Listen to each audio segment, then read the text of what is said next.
श्री क्षेत्र वाडी रत्नागिरी श्री ज्योतिबा यात्रा म्हणजे श्रद्धा, परंपरा आणि भक्ती यांचा संगम।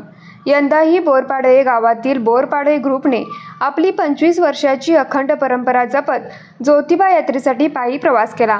जवळपास 45 ते 50 भाविकांनी बोरपाडे ते ज्योतिबा आणि पुन्हा बोरपाडे असा खेटा पूर्ण केला। यात्रेतील एक वेगळी ओळख म्हणजे सुजित खडके यांची। दरवर्षी पायात चप्पल न घालता अनवाणी भर उन्हात पायी प्रवास करण्याची त्यांची परंपरा सलग सुरू असून यंदाही त्यांनी संपूर्ण प्रवास असाच पूर्ण केला। यात्रेत दरवर्षीप्रमाणे लक्ष्मण कुंभार यांच्या वतीने गरमागरम वडापाव सेवा तर सुरभी हॉटेलचे मालक संदीप कुंभार यांच्याकडून थंडगार वारणा लस्सीचा आस्वाद भाविकांना देण्यात आला। आंबवडे येथील संभाजी आंबेकर व सुवर्ण आंबेकर परिवार यांच्याकडून सालाबादप्रमाणे थंडगार लिंबू सरबत सेवा करण्यात आली। उन्हाच्या तडाख्यात या सेवेमुळे भाविकांना मोठा दिलासा मिळाला। न्यूज मराठी 24 कोल्हापूर।